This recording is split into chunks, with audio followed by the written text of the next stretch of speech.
Day 3 of SEC Media Days here from Dallas, Texas. I'm Randy Powers, host of the HBTF Dogs Cast, here on behalf of UGAsports.com and Dan Beast Media.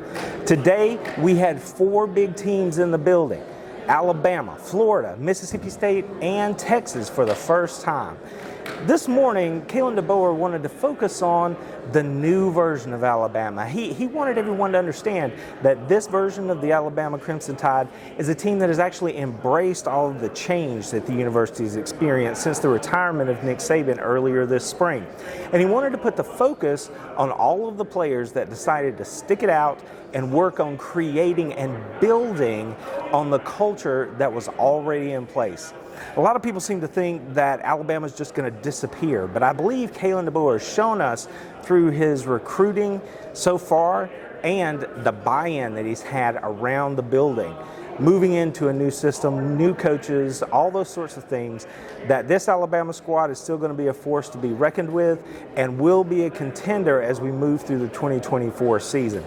Next up, we had Florida, Billy Napier. And a lot of people, especially on the national side, want to think about Billy Napier as being on the hot seat this year, wondering whether or not he'll actually even make it through the season. But Napier wanted us to understand that the Gators are really close, at least from his perspective. And the thing they're really going to focus on this year is being more consistent in closing out football games. He felt like they were in a position several times last season with a play here or a play there. Their record may have been different. And everybody understands that they have one of the toughest schedules in the country this year. But Napier pointed to the key factor for the Gators, which was that Graham Mertz decided to come back and play another year at Florida. And there's even some talk among players and around the locker room that if the Gators can find some way to get to 9 wins, that given the strength of their schedule, they could possibly sneak in the back door of the college football playoff. Crazier things have happened. Next up to the podium was another new face, and Jeff Lebby. He's taking over as head coach at Mississippi State. And Mississippi State is going through a lot of change as well.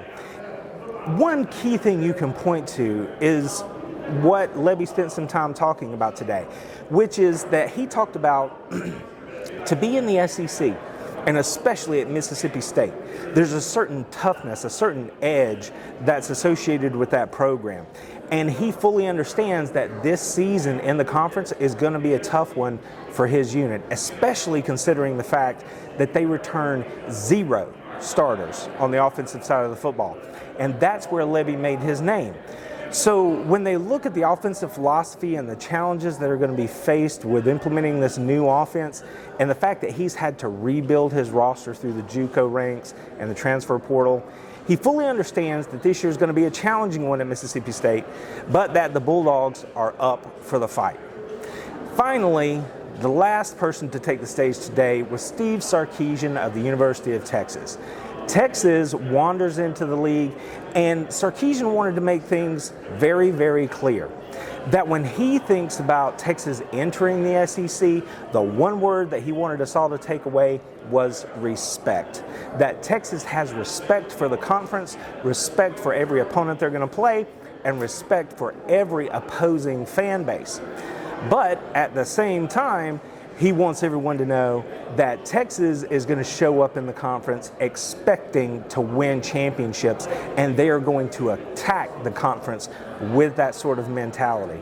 When he first started talking, Sarkisian had a really kind of a funny moment, a lighthearted moment, because he said on the way in today, being here in Texas, it was just a ride over.